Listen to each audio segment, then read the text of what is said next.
At ito ho, si Ginoong Diego Magpantay, ang pambansang pangulo po ng Citizens Crime Watch Association Incorporated, ang nagsampa ng demanda versus Vivencio Dizon, President and CEO, and ilang pong mga individual, mga kapatid. Atin siyang kausapin tungkol po sa kasong ito. Sir Diego Magpantay, maganda umaga po.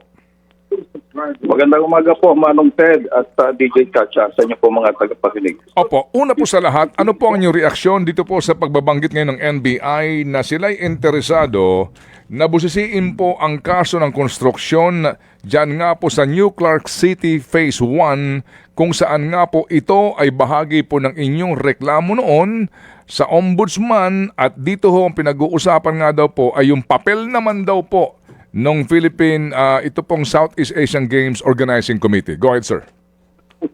Sa amin po, magandang development po yan pagkat anong amin pong isang pa ito ay panahon po ng pandemic. Talagang labis po kaming nahirapan maghanap ng mga dokumento.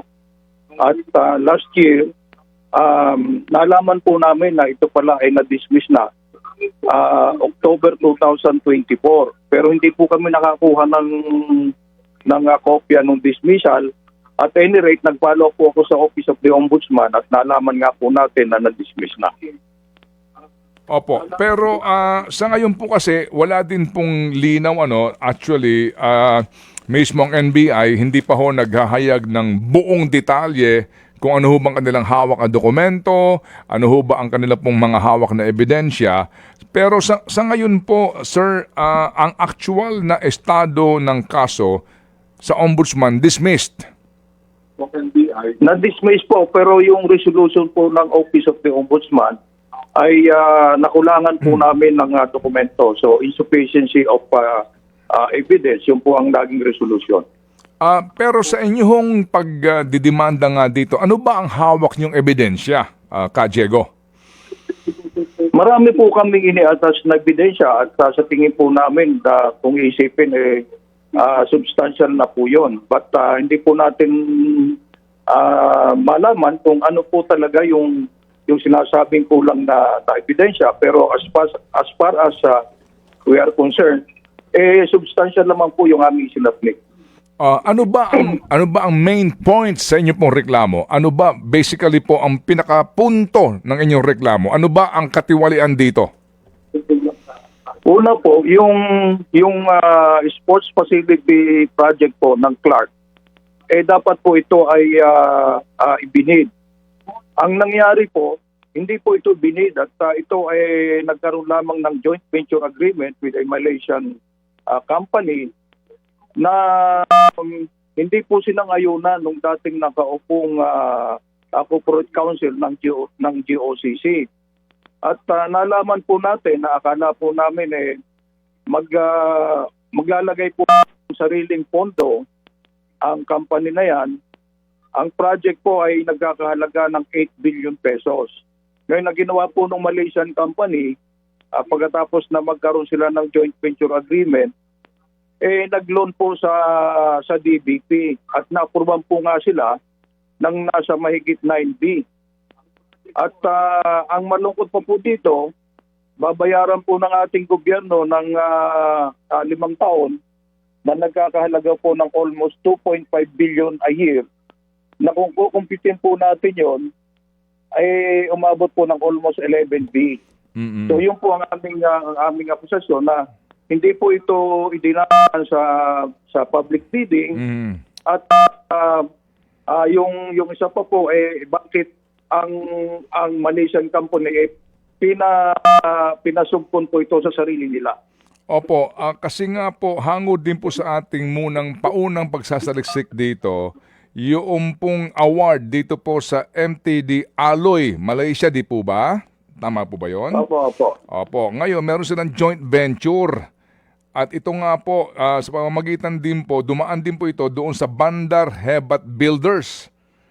Opo. Ito ho yung main contractor, bahagi po ng joint venture. Meron ba kayong impormasyon that time o meron ba kayong anong hawak yung dokumento that time para iprueba po ninyo ito hong dinaanan niyang proseso na ika ninyo ay mali napaka-disadvantageous sa ating gobyerno na hindi naman naglabas pa na ng puhunan dito yung sinasabi nilang kontraktor, di po ba? Opo. So, yung dokumento po na hawak namin, nakakuha po kami ng kopya ng joint venture agreement. Mm-mm. At nakita nga po natin na ang gobyerno ay magbabayad po sa kanila Mm-mm. ng almost 2.5 B Mm-mm. every year, na sabi namin ay mukhang napakalaki naman. From 8 B magiging 11 billion na po yung bayarin ng ating pong pamahalaan. So sabi po natin hindi po ito makakatulong sa interest po ng ating gobyerno. Kaya kinwestiyon po namin yun. Opo. That time ho ba meron ng lumitaw na mga sinasabing ka-joint venture din ng mga Filipino contractors dito na kung mamarapati lang po ninyo, nasangkot ngayon sa flood control scandal? Wala po kaming idea kung meron po na-inform na Filipino contractor sa flood control na yan. Okay, sige po. Kasi ngayon, anyway, Ka-Diego, dito po sa inyong mga idinimanda, wala po namang kasama, no, na Cayetano o sino man pong opisyal, ito pong Philippine Southeast Asian Organizing Committee. Di po ba? Wala po. Yung iba po kasing issue, yung involving yung sinasabi po nilang issue sa Caldero, iba pong issue yon, pagkat ibang pondo rin po ang pinagmulan po noon. Ito yata ay galing sa Philippine Sports Committee na siya pong nagpatakbo nung ASEAN Games. At papunta na po sana kami doon, pero that time po na amin pong kinakalap ang mga dokumento tungkol dyan, nahirapan po kami masyado pagkat during that time talagang pandemic po. So nahinto po yung aming investigasyon tungkol dyan. Opo, sige po, iwan ko muna yung pong Caldero na issue na yan. Pero nabanggit po ninyo na ang pinanggagalingan ng pondo nito nga pong infrastructure project na ito ay inutang ka mo, wala kayong sinasabi na galing sa GAA as alleged o insertion as alleged by the NBI director?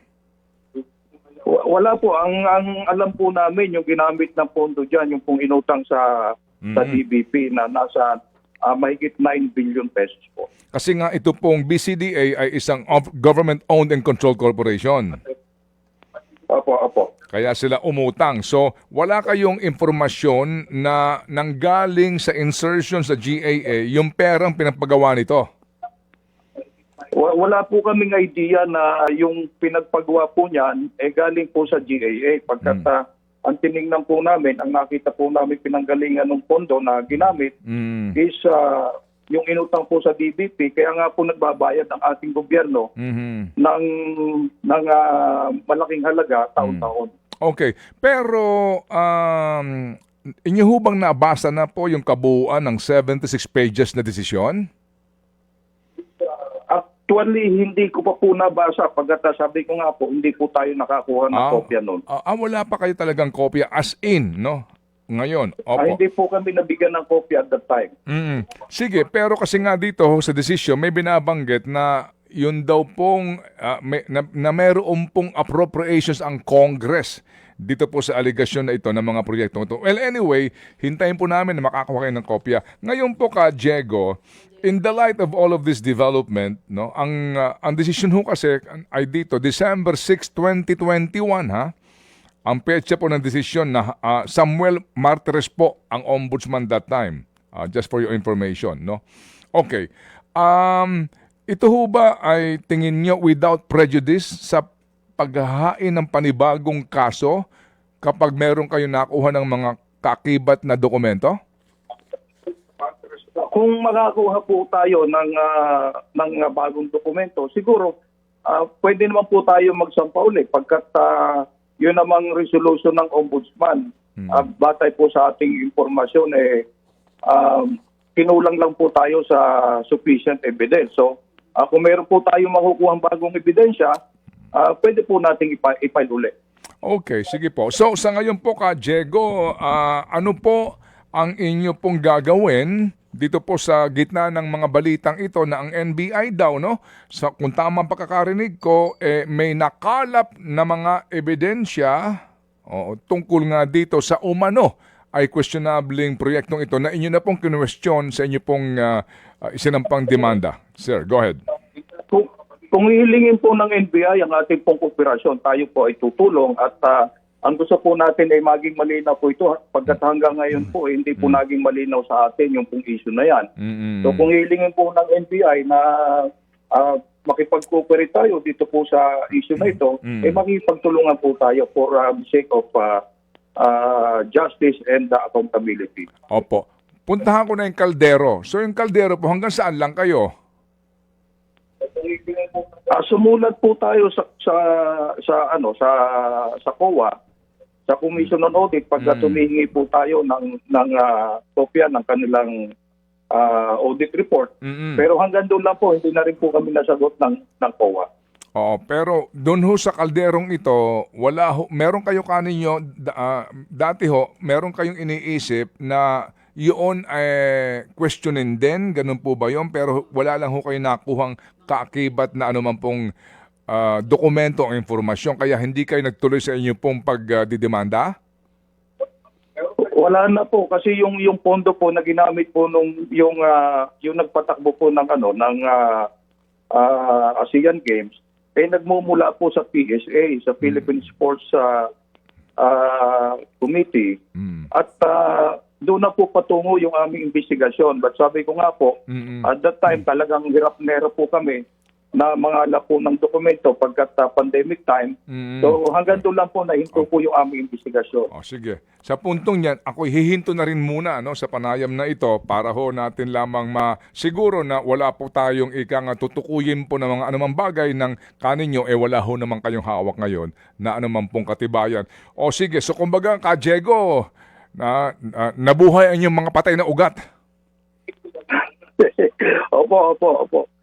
Sige, muli ho kaming tatawag kung sakasakali at meron kayong update po. Kayo po lamang ay mag-abiso po sa amin pong programa para po sa Kaukulang Panayam. Salamat sir sa inyo pong sakripisyo. Salamat po, Manong Ted. Salamat po.